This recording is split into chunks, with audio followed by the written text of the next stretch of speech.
તો ઉનાળા પહેલા સૌરાષ્ટ્રમાં પાણીની પારાયણ જોવા મળી રહી છે। સૌરાષ્ટ્રના 9 ડેમો સુકાઈ ગયા, 20 ડેમ ખાલી થવાની તૈયારીમાં છે। ઉનાળા પહેલા ડેમો સુકાતા સૌની યોજના પર આધાર કચ્છના કાલાઘોડા, મેંદરડાના હિરણ 1 સૌની યોજનાથી આજે 11 અને મચ્છુ ડેમમાં નોંધપાત્ર સંગ્રહ। સૌરાષ્ટ્રના ભાવનગરમાં સૌથી વધુ પાણીનો જથ્થો, દ્વારકા, બોટાદ, પોરબંદરના પ્રમાણમાં જળસંગ્રહ 25%થી પણ ઓછું થયું છે।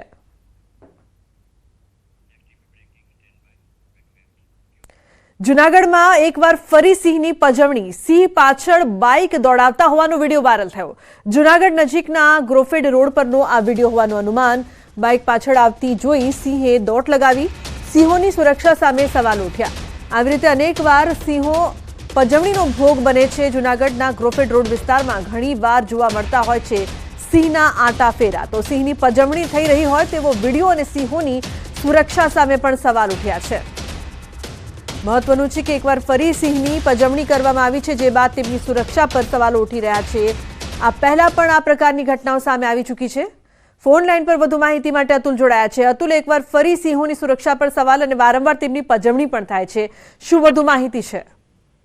લુબના આપને ચોખ્ખું હતું કે આજે વિડીયો વાયરલ થયો છે તે જૂનાગઢના ગ્રોફેડ વિસ્તારનો હાલ અનુમાન લગાવી રહ્યું છે, જેમાં બે બાઇક ચાલકો છે તે સિંહની પાછળ પોતાની બાઇક દોડાવે છે અને સિંહ છે તે ગિરનાર અભયારણ્યની જે ગેટ બતાય છે તેમાં દોડી અને છલાંગ લગાવીને જતો રહે છે। બીજી તરફ જોવા જાય તો જે સિંહોની સુરક્ષાની વાતો કરવામાં આવે છે, ક્યાંક ને ક્યાંક આવી સિંહોની પજવણી છે તેના અનેક કિસ્સાઓ સામે આવી રહ્યા છે અને સિંહને હેરાન કરતા જે લોકો છે તે આ રીતે તેનો ક્રૂર મજા લેતા હોય છે। ત્યારે વન વિભાગ દ્વારા આની પહેલા પણ જે આવા લોકો કામ કરતા હતા, જે આવા લોકો સિંહની પાછળ પજવણી કરતા હતા, તેને લઈને તેની સામે પણ કાયદાકીય પગલાં ભરવામાં આવે છે। તેમ છતાં હાલ જે સિંહોની સુરક્ષા સામે છે તે મોટો સવાલ ઉભો થયો છે અને લોકો છે તે સિંહોની સાથે આવી રીતે તેની પાછળ બાઇક દોડાવી અને અન્ય કારણ સિંહની પજવણી કરતા નજરે પડે છે। જી લુબના। જી બિલકુલ અતુલ, આભાર આ સમગ્ર માહિતી બદલ। તો આ સુરક્ષાને લઈને જે સવાલો છે તેને લઈને તંત્રને ધ્યાન દોરવું પડશે। અમદાવાદના ઓઢવ રિંગ રોડ પાસે જાહેર રસ્તા પર સ્ટન્ટ કરતા રિક્ષા ચાલકની ધરપકડ કરવામાં આવી છે। જાહેર રસ્તા પર રિક્ષાને ગોળ ફેરવીને સ્ટન્ટ કર્યા હતા। આઈ ડિવિઝન પોલીસે ફરિયાદ નોંધી રિક્ષા ચાલક વિજય મનોજ ઠાકોર નામના શખ્સની ધરપકડ કરી છે। તો રિક્ષાને ગોળ ગોળ ફેરવીને સ્ટન્ટ કરવામાં આવ્યા હતા। વિડીયો પણ વાયરલ થયો હતો, જે બાદ કાર્યવાહી કરવામાં આવી છે। સ્ટન્ટબાજ રિક્ષા ચાલકની ધરપકડ કરવામાં આવી છે। ફોન લાઈન પર વધુ માહિતી માટે મૌલિક જોડાયા છે। મૌલિક, શું વધુ માહિતી છે? જાહેરમાં સ્ટન્ટ કરવો ભારે પડી ગયો?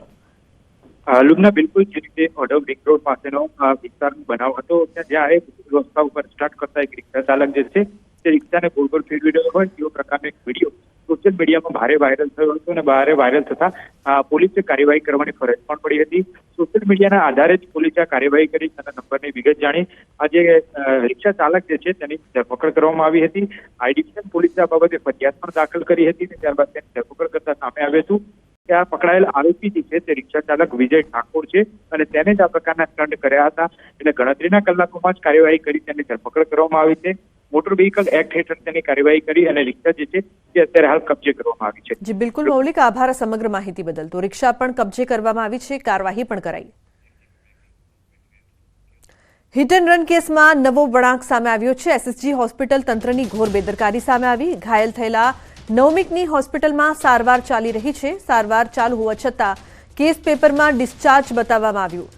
નૈમિક બામણિયાને રવિવારે રાત્રે ઓપરેશન કર્યું છે અને હોસ્પિટલમાં તે દાખલ છે। દાખલ દર્દીની હાલ સારવાર ચાલી રહી છે, છતાં પણ ડિસ્ચાર્જ બતાવવામાં આવ્યું છે। તો બીજી તરફ હોસ્પિટલમાં ચાલતી લાલિયાવાડી છતી થઈ ગઈ।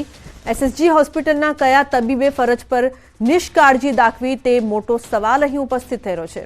વધુ માહિતી માટે હાર્દિક જોડાયા છે ફોન લાઈન પર। હાર્દિક, વડોદરામાં જે પ્રકારની લાલિયાવાડી હોસ્પિટલમાં જોવા મળી રહી છે, કોણ જવાબદાર, શું વધુ અપડેટ્સ? બિલકુલથી લુમના, જો સમગ્ર મામલે વાત કરવામાં આવે તો જે હિટ એન્ડ રનની ઘટના બની હતી તે 18 તારીખે બની હતી અને આ ઘટના બન્યા બાદ જે છે તે વડોદરા શહેરમાં ભારે ચર્ચા ચાલી રહી છે, કારણ કે જે હિટ એન્ડ રનની ઘટના સર્જનાર છે તેને બચાવવા માટે જે સાંસદ રંજનભાઈ ભટ્ટ છે તેઓ પોલીસ સ્ટેશન ખાતે ગયા હતા તેવા આક્ષેપો જે છે તે થઈ રહ્યા છે। ત્યારે સમગ્ર મામલે અત્યારે જે સયાજી હોસ્પિટલ કે જે મધ્ય ગુજરાતની સૌથી મોટી હોસ્પિટલ કહેવામાં આવે છે તેની ઘોર બેદરકારી જે છે સામે આવી છે। આ હિટ એન્ડ રનની ઘટના બની હતી, એમાં જેટલા 2 જેટલા જે વિદ્યાર્થીઓ છે તેઓ ઇજાગ્રસ્ત થયા હતા। ત્યારે ઘાયલ થયેલો જે નૈમિકની જે હોસ્પિટલ છે તેમાં સારવાર ચાલી રહી છે, પરંતુ જે ફરજ પરના તબીબ છે તેમના દ્વારા આ નૈમિષને ડિસ્ચાર્જ આપી દેવામાં આવ્યો હોય તે પ્રકારના કાગળ તૈયાર કરવામાં આવે છે અને એમએલઓ છે તેની સહી સિક્કા પણ કરી લેવામાં આવે છે. ત્યારે બીજી વાત કરીએ તો નૈમિષનો અકસ્માત થયાના બીજા જ દિવસે જે ઓપરેશન છે તે કરવામાં આવ્યું હતું અને આખી જે પ્રક્રિયા છે તે તેને ડિસ્ચાર્જ બતાવીને કરવામાં આવી હતી. ત્યારે આજે હોસ્પિટલમાં લાલિયાવાડી ચાલી રહી છે તે અહીંયા છતી થઈ રહી છે. રૂમમાં બીજી વાત કરવામાં આવે તો મીડિયાએ હોસ્પિટલ તંત્રનું ધ્યાન દોરતા અત્યારે જે હોસ્પિટલ તંત્ર છે તેમના દ્વારા આજે નૈમિષ એટલે કે ઇજાગ્રસ્ત વિદ્યાર્થી છે તેનું નવેસરથી કેસ પેપર જે છે તે ફાઇલ કરવાની અત્યારે પ્રક્રિયા જે છે તે હાથ ધરવામાં આવી છે. ત્યારે એસએસજી હોસ્પિટલના કયા તબીબે ફરજ પર નિષ્કાળજી દાખવી છે તે દિશામાં અત્યારે જે હોસ્પિટલનું વહીવટી તંત્ર છે તે તપાસ કરી રહ્યું છે. લુમના જી બિલકુલ હાર્દિક આભાર સમગ્ર માહિતી બદલ. વડોદરામાં થયેલા અકસ્માતમાં આરોપીને છોડાવી દેવાના આક્ષેપો સામે સાંસદ રંજનબેન ભટ્ટે ખુલાસો કર્યો છે. તેમણે સ્પષ્ટતા કરી કે તેઓ આરોપીને છોડાવવા પોલીસ સ્ટેશન નહોતા ગયા. અકસ્માતમાં કુશ પર ફરિયાદ થઈ હતી તો પછી તેને છોડાવવાનો પ્રશ્ન જ થતો નથી તેવું પણ તેમણે કહ્યું. ખુલાસો કર્યો છે તો હું કુશને છોડાવવા નથી ગઈ તેવું તેમના દ્વારા કહેવામાં આવ્યું છે. હું કોઈ આરોપીને બચાવવા માટે પોલીસ સ્ટેશન નહોતી ગઈ. સ્વાભાવિક છે જે કુશ છે એના પેરેન્ટ્સનો મને ફોન આવ્યો અને હું પોલીસ સ્ટેશન ગઈ. હું સીધી એરપોર્ટથી પોલીસ સ્ટેશન ગઈ હતી.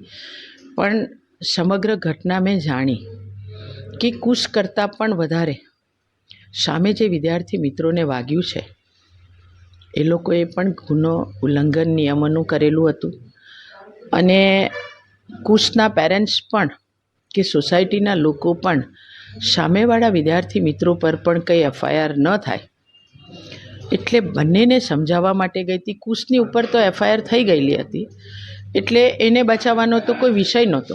પણ ચોક્કસ કુશની બહેનના લગ્ન હતા અને કન્યાદાન કરવાનું હતું એટલે જે એફઆઈઆર થઈ છે એમાં પોલીસ પોતાની પ્રોસિજર પ્રમાણે પ્રોસિજર કરી અને કુશ માટેની કાર્યવાહી કરીને એને આ લગ્નમાં મોકલે, કન્યાદાન કરીને પાછો આવે. કે કુશ પોતે જ્યારે જઈ રહ્યો હતો ગાડીમાં ફતેગંજ તો એને જવા માટેનું સિગ્નલ ખુલ્લું હતું એટલે એ તો રાઈટ જઈ રહ્યો હતો. પણ આ બે જે વિદ્યાર્થી મિત્રો છે એ રોંગ સાઈડ જઈ રહ્યા હતા. એના બાજુનું સિગ્નલ બંધ હતું, એનું પોતાનું એક્ટિવા નહોતું, એની પોતાની પાસે લાઇસન્સ નહોતું. તો વધારે ગુનો તો એ દીકરાઓ પર થાય એવો હતો. એટલે સોસાયટીના લોકો પણ આ વિદ્યાર્થી મિત્રો પર ગુનો ન કરે, એફઆઈઆર ન કરે. સમજાવટથી બંને બાજુ કામ થાય કે એ દીકરાઓને વાગ્યું હતું. એટલે મારો ભાવ તો સાંસદનો ભાવ નહોતો, એક માનો ભાવ હતો. સ્વાભાવિક છે પોલીસે પોતાની જે કંઈ પ્રોસિજર કરવાની હોય એ પ્રોસિજર સાથે જ એને છોડ્યો છે. હું જોડે લઈને નીકળી નથી. મારું પોલીસ સ્ટેશનમાંથી નીકળવું અને કુશને પોલીસ પોતાની ગાડીમાં બેસાડીને હોસ્પિટલમાં, સયાજી હોસ્પિટલમાં એફઆઈઆર હોય એટલે એનું મેડિકલ ચેકઅપ કરાવવાનું હોય એ ચેકઅપ કરાવવા લઈ ગઈ હતી. એટલે હું એને લઈને નીકળી નથી. મેં પોલીસ પર એવું દબાણ પણ નથી કર્યું કે તમે કુશને છોડી દો.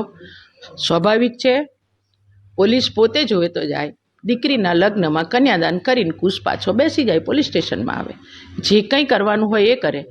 પણ મારું કોઈ દબાણ નહોતું, હું લઈને નહોતી નીકળી. એટલે આ જે કંઈ વિદ્યાર્થી મિત્રોએ વિડીયો કર્યો છે બિલકુલ ખોટો છે. ઉલટા એ લોકો પોતે પોલીસ સ્ટેશનમાં જઈને વિડીયો ઉતારતા હતા, આ બધું કરતા હતા. એટલે એ લોકોને જે કંઈ એ કરી રહ્યા હતા બાળક બુદ્ધિમાં. સિગ્નલ સ્ટોપમાં આ ભાઈ પાછળથી રમાઈને આવતા હતા, લગભગ 70-80 ની સ્પીડ હશે. સિગ્નલ તોડીને ક્રોસ કરવા ગયા જ્યારે સામેનું બીજું સિગ્નલ ખુલી ગયું. ત્યાંથી એક બાઇક વાળો એક્ટિવા લઈને થોડો ક્રોસ કરતો હતો. આ ભાઈ ઉડાવી દીધા છે બેવને ઉડાવ્યા છે. બેવની હાલત બહુ ગંભીર છે. જેથી મેં ફતેગંજથી એમની પાછળ આવ્યો છું અહીં, પણ આ ભાઈ કોઈ જગ્યાએ સ્ટોપ નથી રહ્યા. તમે તમામ સીસીટીવી ચેક કરજો.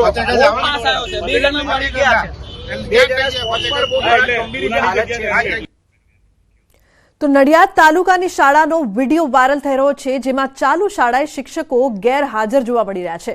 એક જાગૃત નાગરિક દ્વારા તમામ વર્ગખંડો તપાસતા એક પણ શિક્ષક કે આચાર્ય જોવા ન મળ્યા, જેને લઈને જાગૃત નાગરિક દ્વારા આ વિડીયો બનાવીને તેને શેર કરવામાં આવ્યો. વિડીયોમાં શાળામાં અભ્યાસ કરતા વિદ્યાર્થીઓ જાણે રામ ભરોસે હોય તેવું જોવા મળી રહ્યું છે. શિક્ષકોની ગેરહાજરીથી બાળકોના શિક્ષણ તેમજ સુરક્ષાને લઈને અનેક સવાલ ઊભા થઈ રહ્યા છે. આ સમગ્ર મામલે હવે શિક્ષણ વિભાગ શું પગલાં લેશે તે તો આવનારો સમય જ બતાવશે, પરંતુ નડિયાદની શાળાનો આ જે વિડીયો છે તે બાદ ગેરજવાબદારી અહીં જોવા મળી રહી છે. જાગૃત નાગરિક દ્વારા વિડીયો વાયરલ કરાયો. વધુ માહિતી માટે ઉમંગ જોડાયા છે. ઉમંગ, ક્યાંનો આ વિડીયો છે, કઈ શાળાનો છે અને આટલી બધી લાપરવાહી? ચોક્કસથી લુમના વાત કરવામાં આવે તો નડિયાદ તાલુકાના ચકલાસી નગરપાલિકાના ઉમેદપુરા ભીખા ઉમેદકુવા પાસે આવેલી જે પ્રાથમિક શાળા છે તેનો વિડીયો વાયરલ કરવામાં આવ્યો છે. ગામના નાગરિક દ્વારા વિડીયોની અંદર દાવો કરવામાં આવ્યો છે કે શાળાની અંદર એક પણ શિક્ષક કે આચાર્ય હાજર ન હોવાનો દાવો કરવામાં આવી રહ્યો છે.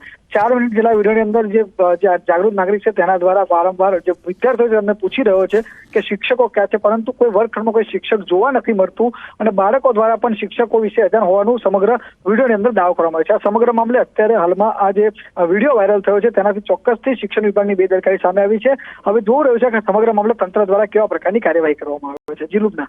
જી બિલકુલ, આભાર આ સમગ્ર માહિતી બદલ ઉમંગ. તો હવે તંત્ર શું કાર્યવાહી કરે છે તે જોવું રહ્યું.